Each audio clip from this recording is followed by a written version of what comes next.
So we're going to talk about reader satisfaction.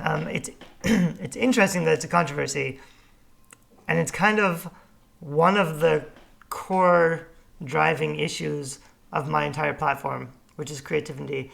In that, when I was younger and I wanted to be an artist or an author, I was a big fan of The Artist's Way, or those kind of inspirational creative books that said, don't worry about the market, just write what you're passionate about, just work on what you're passionate about. That's great advice for someone who needs the confidence to finish the work that they want to do.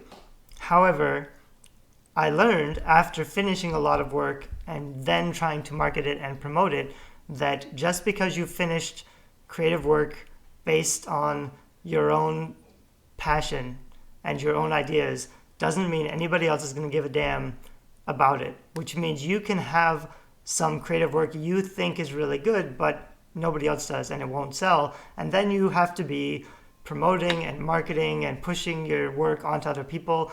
I don't like artists who do that. I don't think it's necessary to be a creative person that you have to be always pushing yourself. I think if you set up a creative platform the right way, and if you're doing creative work that matters to other people, that's all going to take care of itself. It's going to be easy. What people assume, because they read stuff like Stephen Pressfield's War of Art, which people love. There's a cult around that book. People love it because it gives them permission to just do their work and to get away from the resistance, which is keeping them from the work.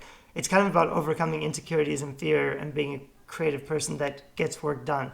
That's really important. It's awesome to get work done.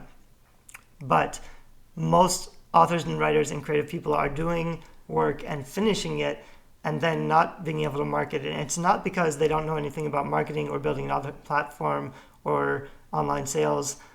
It's because they didn't make a product that people want. And for entrepreneurship or business, you always start by finding a community that has a problem or likes something and then giving them something they need or want.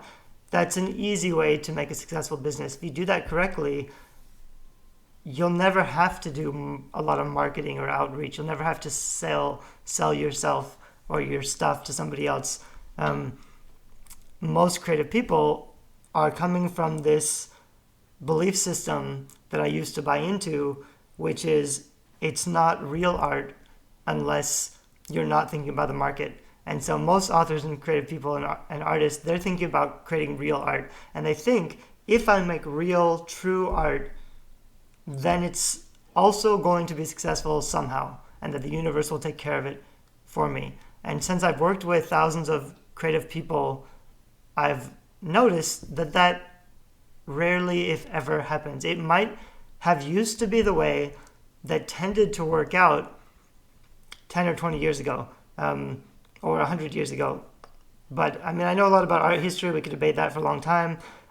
Basically, nowadays, we are so hyper-connected that if you're making work and you put it out there, because it's free and easy to put your work in front of the right people, and they're not responding to it or liking it or sharing it or buying it, then your work doesn't matter to those people, because it's very easy for you to put your work in front of people and see their reaction.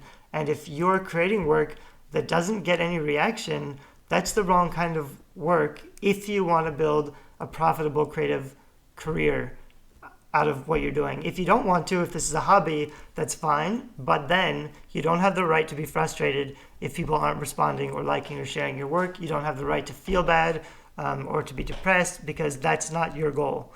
You're just doing this for a hobby. If it makes you feel good, great. What I found is that even though creative people and authors and artists say they're not in for the money, they're not focused on, retiring or being famous. I hear a lot of people say they don't want to be famous. That's fine. I think you can do any kind of creative work. It's always good for you. It's always fun. It's always fulfilling. It's always sort of a meditation, painting, writing, whatever. It's always challenging. It's great for you. And even though creative people always say the money isn't why they're doing it, they also will be upset if they put the work out there and nobody likes it. So if your happiness comes from you doing creative things, you also need to be honest with yourself that your happiness will also be influenced by whether or not people like the things that you're doing. And if that's true for you, you need to start doing things that matter to other people. There's another free course here somewhere about doing creative work that matters, which is kind of like my whole platform. I don't think it's selling out to make things that other people like. I think it's actually the smart move. Even if you want to do that high level creative stuff, it's better to start with the stuff that people like so that you can build a platform, you can build an audience, you can make some money. Then you'll have the financial freedom and the time to focus on that high level creative work that you think is more important, that you want to share with other people. If you start off with that stuff that you think other people should like but they don't like, and you just try to push your agenda, you're never going to build a platform that way. It's much better to build a platform first so you have followers, and then give them the stuff that you think is more important, because they'll listen to you, or they'll know who you are at least. So I got kind of distracted, but we're talking about reader satisfaction, because like I said, most authors are in it for the art, and they say if you're thinking about the reader satisfaction, then you're kind of selling out, you're being a hack, you're not making real literature, you're not making real art. Most authors are writing popular fiction and popular nonfiction. So if you're thinking about writing books and you want to sell them, and you're not thinking about reader satisfaction, that's a hubris that I can't quite wrap my head around, because it basically means you're expecting everybody else to love this thing that you're giving them without asking them what they like, or without being interested in what they like. You need to know your genre. You need to know the people who you want to read your book. You need to know what they like and what appeals to them and how they feel. And you need to know exactly how they're going to respond to every part of your book, every chapter. If this chapter is slow, if it doesn't satisfy, if they're wondering what happens next, you have to get into their heads and know whether they're satisfied. And that's your responsibility, because nobody else is going to care about whether readers are satisfied by your story or by your book. Even if you hire an editor, editors will tell you, this is the problem, you need to fix this thing doesn't work. But most authors, they're not thinking about pleasing the reader even after they've hired an expensive editor. They're still thinking about making it the book that they want to write. Same issue with cover design, because with cover design, I always say, and this should be different, because the book, I understand, the book is your thing. That's what you're making. You want it to be a certain way. With cover design, that's not your thing. That's the packaging for the thing that you're making. But most authors will take over the cover design process and make sure the cover is what they like and what they feel matches the story, so that the whole product of the book is their thing, which is a huge mistake that's going to kill your book sales. And that's why I strenuously work with authors to get them to accept the cover that's going to make them sell the most copies of their book. Because really, if you wrote a book, you want people to read it. You want more people to read it. That's what a cover does. So you don't want to control that process. With a book, it's different with the book, because it is your thing, it's your baby. You want it to be a certain way. But after you've written it, or before you've written it, you need to decide, are you writing this book for me, for yourself, or are you writing it for other people, to share something with other people? If you're writing for other people, even if you have an agenda, even if you want them to feel a certain way or just think certain things, you still have to hide that medicine with sugar, which means you have to put it in a satisfying story with enough action or enough tension and conflict, or even just the basic bones of a hero's journey that goes a certain way, so that your readers will keep reading. Because what's going to happen is, if you don't have a very satisfying, well-done story, even in the first few chapters, they'll never finish the book. They'll never get to the ending, because you didn't keep them reading. That's your responsibility as a writer, to satisfy readers and to keep them reading by entertaining them enough to bring them to the next step.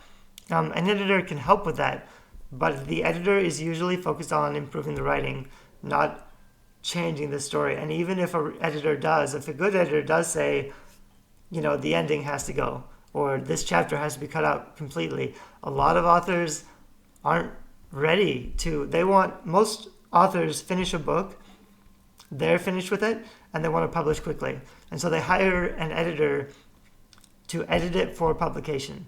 They don't want to go through and rewrite it again. They don't want to rewrite new chapters or take out chapters. They just want an editor to clean it up and polish it and put it out there so they can sell it because they think it's great already. That's a weird thing with the relationship between authors and writers, because the editor probably knows how to make it a better story that's going to make a better product that's going to satisfy readers. And authors still aren't thinking about satisfying readers. They're thinking about selling books, and they want to sell a lot of books, but they're thinking about marketing and advertising and pushing their book onto readers so that they buy it. If you think about satisfying readers, you need to think much less about pushing your book and marketing and advertising. Your book will just take off naturally. If you satisfy readers well, they will be your biggest fans and supporters. It won't be that hard to have a bestseller, to sell a lot of copies. So that's kind of a long bird's eye view of the issues between editors and authors, but the takeaway is your creative ideology about what it means to be a writer may be sabotaging the success of your book. And if you want to have a successful book, you need to think about satisfying readers. And when I say that, I have had people kind of attack me as a hack. And they say I'm not writing real literature, I'm not really focused on the craft or the art. I'm not saying write shitty books. I'm not saying please everybody. You don't want to please everybody. You want to please the diehard, passionate fans of your genre who are looking for the next great book. They don't want, a shitty book that just ticks all the boxes. They want you to take that genre and redefine it and create the best book they've ever read. You've got to find those people, and you have got to know who they are, and you want them to be happy with your book. You have to think about making those people happy. That's not dumbing down your book or writing for the mass market or for writing for everybody. You don't want to please everybody, but there are people who you definitely want to please. And if you don't please those people who are going to be like, for example, I'm writing paranormal romance and young adult fiction. There are reviewers of those genres who have big followings and they have blogs. If I'm not satisfying them with my story, if my story doesn't satisfy the experts of young adult paranormal romance, that's a failed book, and it's not their fault. It's my fault because I didn't tell a good enough story and I didn't write a story that satisfied a certain audience. And that's fine if that was my decision and I was just playing around and writing as a hobby, but I'm not. I'm writing books that I want to be successful, and that means people have to like them. And it shouldn't be a controversial issue, but it is, and you've got to bring it up to the surface and really deal with it and recognize whether you're writing for yourself or you're writing for other people, because that's going to make or break your success. And also your relationship with an editor, whether or not you're able to hear the suggested changes that an editor wants you to make to improve your story. In the next video, we're going to talk about the book you care about most may not be your best book, and why.